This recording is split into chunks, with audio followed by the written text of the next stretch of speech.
தலைவர் தமிழக வெற்றியாளர்களோட தலைவர் விஜய் வந்து திமுக, அதிமுக, பாஜக எல்லாத்தையும் வந்து எதிர்த்து பேசியிருக்காரு. ஆனா அவர் இது கண்டனம் சொல்லியிருக்காரு. 2026 வந்து கூட்டணி ஆட்சி அமைப்பதற்கு தேவையான எல்லா ஏற்பாடும் யார் வேணாலும் வந்து அப்ப காங்கிரஸ் வந்து அவர் வந்து திட்டாம இருக்கிறதுனால காங்கிரஸ் 2026 இல்ல காங்கிரஸ் பத்தி குறை சொல்றதுக்கு என்ன இருக்கு? காங்கிரஸ் வந்து ஒரு மிகச் சிறப்பான ஆட்சியை இந்தியாவில் நடத்தியிருக்கோம். இன்னைக்கு தமிழ்நாட்டில் பாத்தீங்கன்னா தமிழ்நாட்டுக்கு எதிரான ஒரு மிகப்பெரிய நிலைப்பாட்டை பாஜக எடுக்கிறாங்க. ஒரு கல்விக்கான நிதி கூட அவங்க கொடுக்க மாட்டேங்கிறாங்க. இன்னைக்கு எங்க எம்பி சசிகாந்த் செந்தில் அதுக்கான உண்ணாவிரதம் இருந்துட்டு இருக்காங்க. ஸோ அந்த மாதிரியான ஒரு சூழல் இருக்கு. காங்கிரஸ் ஆட்சியில் இருந்த வரைக்கும் தமிழ்நாட்டிற்கும் தமிழ் மொழிக்கும் காங்கிரஸ் ஆட்சிக்கால தான் நம்ம செம்மொழியாகணும்.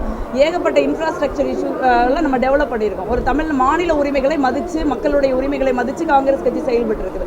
இந்த மாதிரி ஒரு வெளியுறவு கொள்கை தேசத்துடைய பாதுகாப்புல ஒரு மிகப்பெரிய பின்னடைவை காங்கிரஸ் கட்சி எப்பவுமே சந்திச்சது கிடையாது. ஒரு நாட்டை பாதுகாப்பாகவும் வளர்ச்சி மிகுந்ததாகவும் ஒற்றுமை மிகுந்ததாகவும் ஒரு இந்தியாவை நம்ம கட்டி உருவாக்கியிருக்கோம். ஸோ காங்கிரஸ் கட்சியை பத்தி குறை சொல்றதுக்கு என்ன இருக்கு?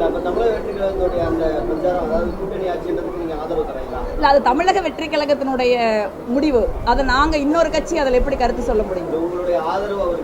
நாங்க கூட்டணி திமுக கூட்டணியில இருக்கோம். பிளே ஸ்டோர் மற்றும் ஆப் ஸ்டோரில் இருந்து பாலிமர் செயலியை QR கோடு மூலம் பதிவிறக்கம் செய்யுங்கள்.